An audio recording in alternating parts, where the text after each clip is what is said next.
ರಾಹುಲ್ ಗಾಂಧಿ ಅವರನ್ನ ಭೇಟಿ ಮಾಡಲ್ಲ, ಅವ್ರಿಗೆ ತೊಂದರೆ ಕೊಡಕ್ಕೆ ನಮ್ಗೆ ಇಷ್ಟ ಇಲ್ಲ, ವಿದೇಶದಿಂದ ಬಂದಿದ್ದಾರೆ ಅಂತ ಶಸ್ತ್ರ ತ್ಯಾಗ ಮಾಡಿರ ಇಷ್ಟಪಡ್ತೀನಿ ಅಂದ್ರೆ ರಾಜೀನಾಮೆ ಕೊಡಬೇಕು. ಕಾರ್ಯಕರ್ತನಾಗಿದ್ದಾರೆ ಅಂತಂದ್ರೆ ಉಪಮುಖ್ಯಮಂತ್ರಿಗೆ, ಕಾಂಗ್ರೆಸ್ ಅಧ್ಯಕ್ಷರಿಗೆ ರಾಜೀನಾಮೆ ಕೊಡಬೇಕಾಗ್ತದೆ.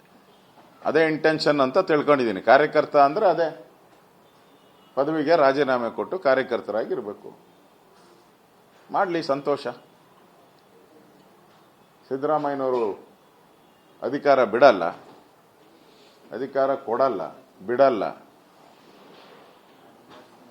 ಈ ಡಿ ಕೆ ಶಿವಕುಮಾರ್ ಅವರು ದೇವಸ್ಥಾನ ಟೆಂಪಲ್ ರನ್ನು ಬಿಡಲ್ಲ. ಇಷ್ಟೇ ಕರ್ನಾಟಕದಲ್ಲಿ ಇವತ್ತೇನು ನಡೀತಾ ಇದೆ ಅಂದ್ರೆ ಇಷ್ಟೇ. ಇವರು ಒಂದ್ ಕಡೆ ಟೆಂಪಲ್ ರನ್ನು, ಅವರ ಒಂದ್ ಕಡೆ ಡಿನ್ನರ್ ಪಾರ್ಟಿಗಳು, ಸಿದ್ದರಾಮಯ್ಯನವ್ರ ಗ್ಯಾಂಗು ಡಿನ್ನರ್ ಪಾರ್ಟಿ. ಇವೆರಡೇ ಕರ್ನಾಟಕಕ್ಕೆ ಪಿಕ್ಚರ್ ನಡೀತಾ ಇರೋದು. ಇವೆರಡೇ ಪಿಕ್ಚರ್. ರಾಹುಲ್ ಗಾಂಧಿ ಅವರನ್ನು ಭೇಟಿ ಮಾಡಲ್ಲ ಅನ್ನೋ ಉದ್ದೇಶ ಏನು ಸರ್ ಡಿ ಕೆ ಶಿವಕುಮಾರ್? ಅದು ಅವ್ರ ಕಾಂಗ್ರೆಸ್ಸಿನ ಇಂಟರ್ನಲ್ ವಿಚಾರ. ಅವ್ರು ಏನನ್ನ ಮಾಡ್ಕೊಂಡ್ಲಿ, ನಮ್ಗೆ ಅದು ಸಂಬಂಧ ಇಲ್ಲ. ಜಗಳ ಆಡದೆ ನಿಮ್ಗೆ 5 ವರ್ಷ ಅಧಿಕಾರ ಕೊಟ್ಟಿದ್ದಾರೆ, ಕೆಲಸ ಮಾಡಿ ಅನ್ನೋ ಕಿವಿಯಿಂದ ಮಾತನ್ನ ನಾವು ವಿರೋಧ ಪಕ್ಷವಾಗಿ ನಾವು ಕೇಳ್ತಾ ಇದ್ದೀವಿ. ಎಲ್ಲಿ ಅಧಿವೇಶನ ನಡೆಯೋ ಸಂದರ್ಭದಲ್ಲೇ ಉತ್ತರ ಕೊಡುವಂತ ಸಂದರ್ಭ, ಅದು ಕೊನೆ ದಿನಗಳಲ್ಲಿ. ಆಗ್ಲೇ ಅವರು ಬೆಳಗಾವಿಯಲ್ಲಿ ಪೂಜೆ ಪುನಸ್ಕಾರಗಳು ಮಾಡ್ತಾರೆ. ಇದು ಒಳ್ಳೇದಲ್ಲ.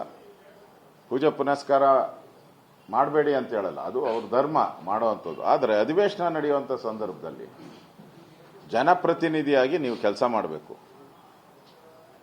ಪೂಜೆ ಮಾಡುವಂಥದ್ದು ಎಲ್ಲನೂ ಕೂಡ ಅದಾದ್ಮೇಲೆ ನೀವು ಪೂಜೆ ಪುರಸ್ಕಾರ, ಹೋಮ, ಮಂತ್ರಗಳು ಏನೇನಾಯ್ತು ಎಲ್ಲ ಆಮೇಲೆ ಮಾಡಿ.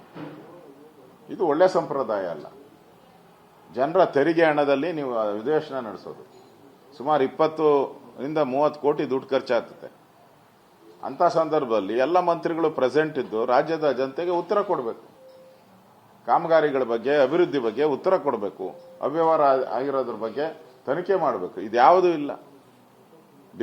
ಸಿದ್ದರಾಮಯ್ಯನವರು ಡಿನ್ನರ್ ಪಾರ್ಟಿ, ಡಿ ಕೆ ಅವರು ಟೆಂಪಲ್ ರನ್. ರಾಜ್ಯದ ಹಣ, ಟ್ಯಾಕ್ಸ್ ಪೇಯರ್ಸ್ ಹಣ ಪೋಲು ಅಷ್ಟೇ. ರಾಜಸ್ಥಾನದಿಂದ ಒಂದು ದಾವಣಗೆರೆ ಡ್ರಗ್ಸ್ ಕೇಸ್ಗೆ ಸಂಬಂಧಪಟ್ಟಂತೆ 4 ಅರೆಸ್ಟ್ ಮಾಡಿದ್ದಾರೆ. ಅದರಲ್ಲಿ ಕಾಂಗ್ರೆಸ್ ಲೀಡರ್ ಕೂಡ ಇದ್ದಾರೆ.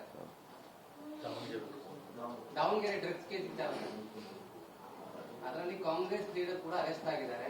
ಅದನ್ನ opposition how do you look at that? ನಾವು ಡ್ರಗ್ ವಿಚಾರವಾಗಿ ಮೊನ್ನೆ ಅಧಿವೇಶನದಲ್ಲೂ ನಾವು ಮಾತಾಡಿದ್ದೀನಿ.